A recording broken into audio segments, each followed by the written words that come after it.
Allez hop, c'est parti pour le récap de septembre. Et je le rappelle encore une fois, les récaps, c'est ma vision de l'actualité. Donc évidemment, je ne parle pas de tout, mais uniquement de ce dont j'ai envie de parler. Donc Exit, House of the Dragon, les Anneaux de Pouvoir, les séries Star Wars et compagnie. Et ce, même si je me suis un peu remis aux séries ces derniers temps. On y reviendra peut-être un jour. Mais avant ça, il faut que je vous dise merci. Bah ouais, merci à vous parce que désormais on est plus de 400 sur cette chaîne et ça continue de monter. C'est certes pas beaucoup comparé à d'autres chaînes, mais ça me fait extrêmement plaisir, sachez-le. Et ce qui me fait plaisir aussi, c'est que Woody Allen prenne enfin sa retraite. Donc voilà, on a un mec accusé d'agression sexuelle en moins sur le marché du cinéma. Mais rassurez-vous, il en reste tout de même un paquet. Et puis bon, il va tout de même réaliser avant sa retraite son 50e long métrage. Et cerise sur le gâteau, le film sera en français avec un casting entièrement français. Parce que bon, en France, Polanski arrive à avoir des Césars, donc bon, pourquoi pas lui? Le film sera apparemment dans la même veine qu'un Matchpoint et mettra en scène Nils Schneider et Valérie Lemercier. Et peut-être, si l'on en croit les rumeurs, qu'il y aura Isabelle Huppert dans le lot. J'espère que non. Le film d'un budget de 10 millions d'euros sera tourné à Paris en octobre-novembre.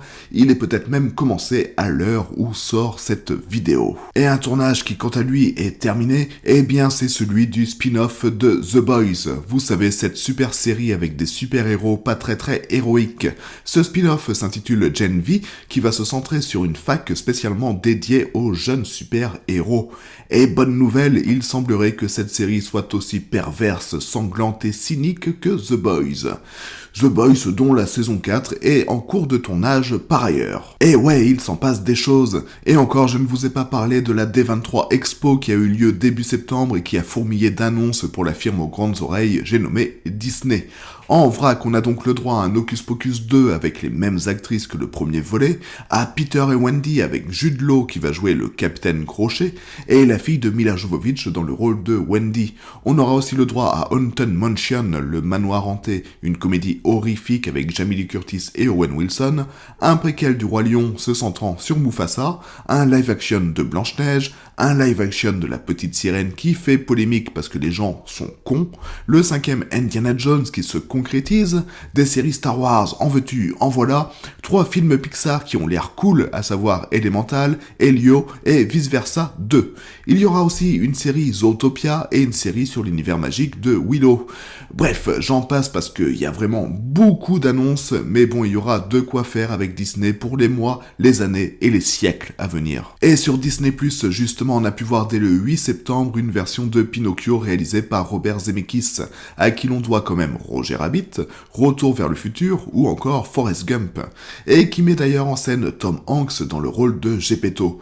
Zemeckis et Tom Hanks, c'est une belle histoire qui fait généralement des étincelles, mais là, c'est d'un vide colossal. En même temps, on aurait pu s'en douter, Zemeckis s'étant déjà bien planté l'année dernière avec Sacrée Sorcière, et Tom Hanks entre Elvis, Finch et le truc où il est capitaine d'un bateau de guerre pendant la Seconde Guerre mondiale, ça vole pas très haut non plus. Et soyons clairs, Geppetto ne servira à rien dans ce film. On ne le verra que très peu, parce que de toute manière, n'oubliez jamais que Geppetto n'est qu'un vieux fou. Si Geppetto ne sauve pas du tout le film avec un Tom Hanks qui cabotine, le pire c'est bien sûr Pinocchio lui-même, tout en image de synthèse et qui est en plus totalement lisse, excite le côté un peu méchant qui faisait le charme du pantin. Ici, il est d'une niaiserie confondante.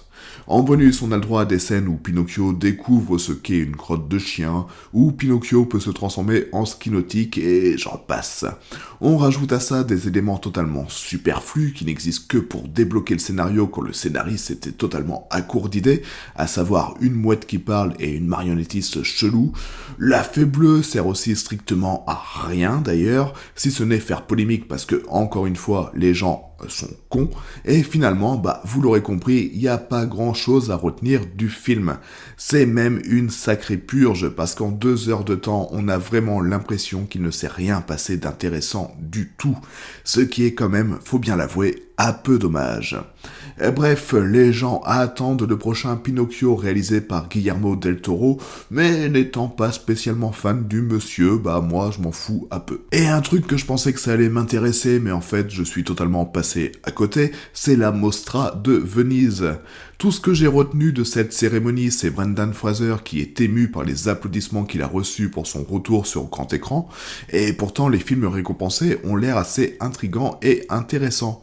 Déjà, le Lion d'Or, la récompense ultime de la Mostra, a été décerné à un film documentaire, ce qui est quand même assez rare pour être signalé. Ce film, c'est All the Beauty and the Bloodshed, qui traite de la crise des opioïdes aux États-Unis. On a d'ailleurs un palmarès assez américain, puisque Cate Blanchett obtiendra la récompense de la meilleure actrice pour Tar, et que Colin Farrell obtiendra la récompense du meilleur acteur pour Les Banshees d'Inisherim.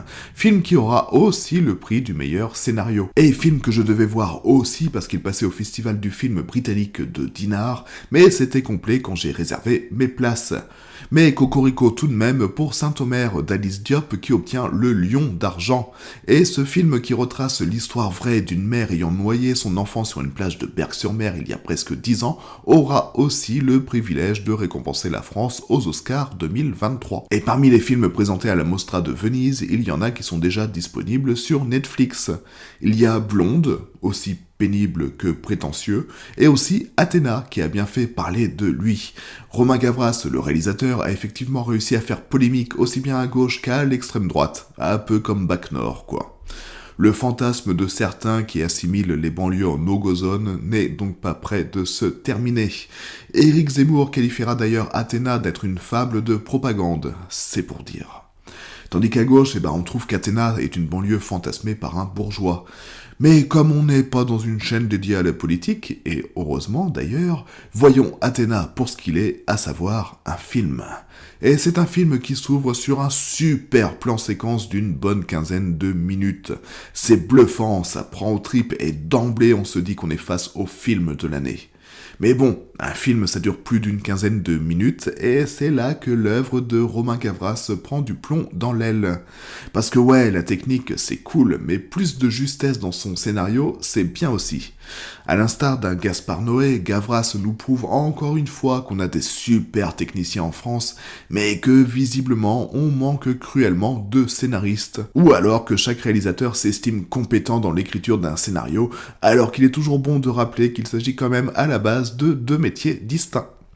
Donc voilà, au bout d'une heure de film à regarder des flics et des banlieusards reproduire des scènes tragico-épiques dignes de la Grèce antique, et ce avec un sacré style, on commence à s'emmerder.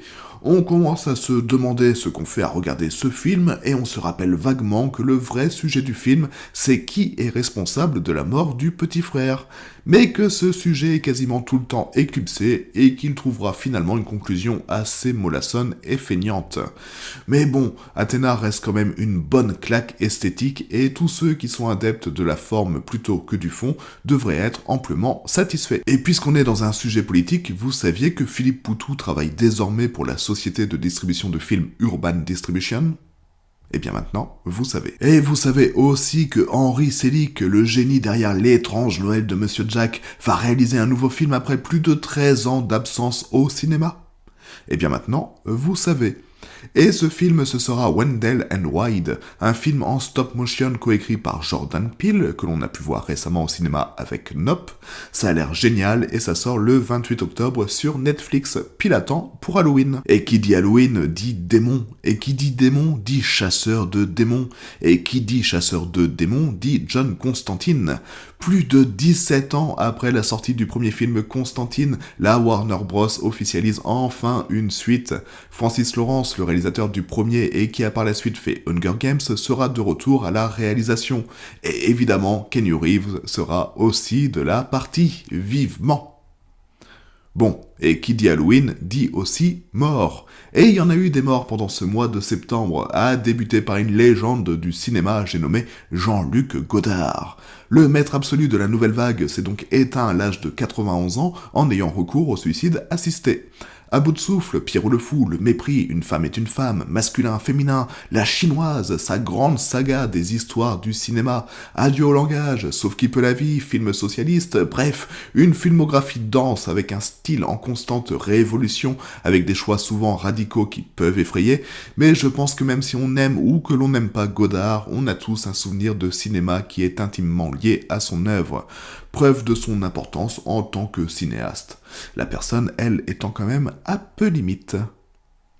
Cinéaste moins connu, mais cinéaste mort quand même, Jacques Aubois nous a aussi quittés.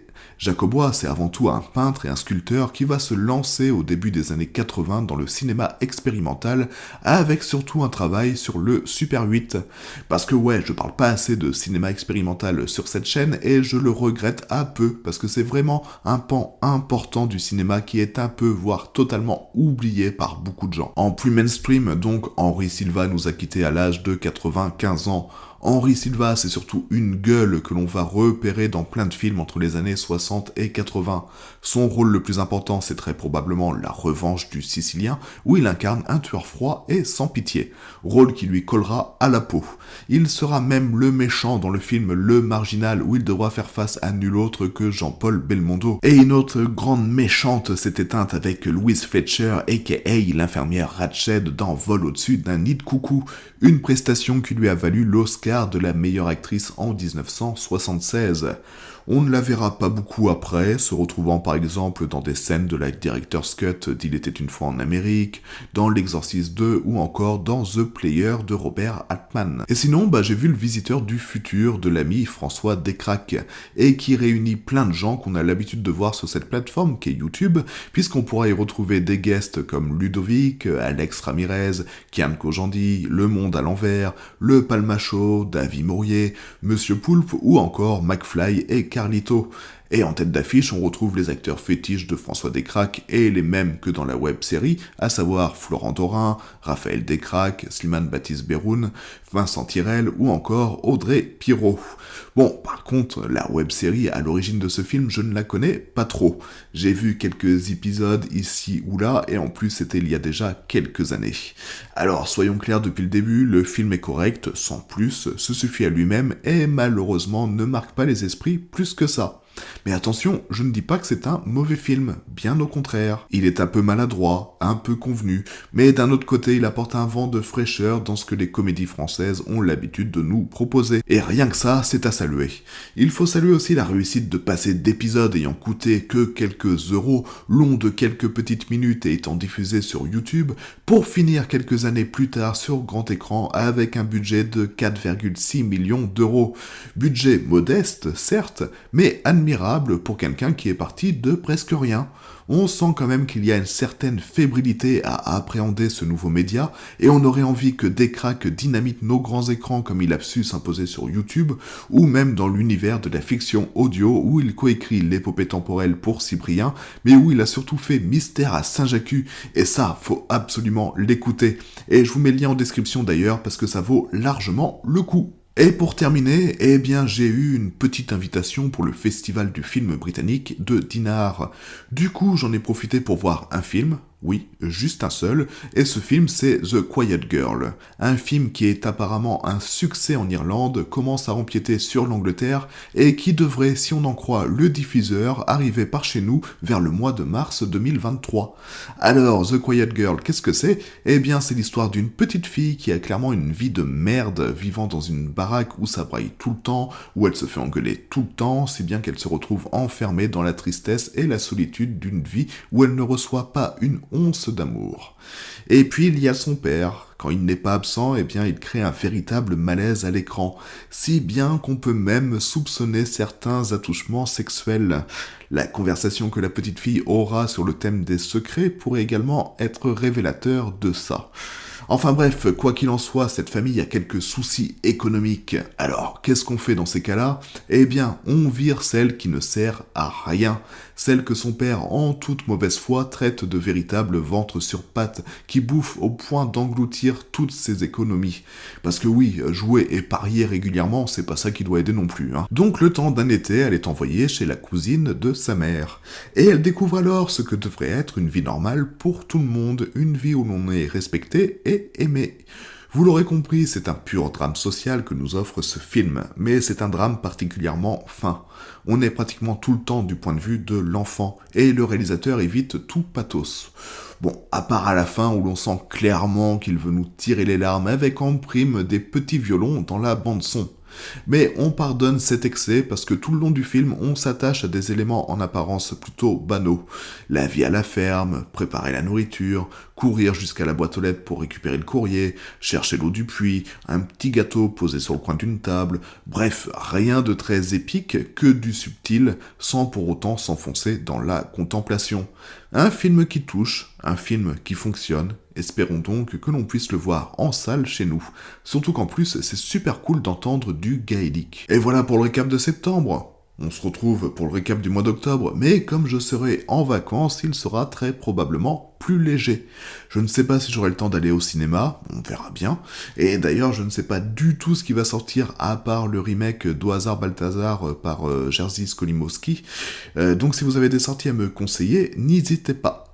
Sinon, eh bien, le b.a.-ba de YouTube, abonnez-vous, likez, partagez, et on se retrouve le mois prochain. Bisous.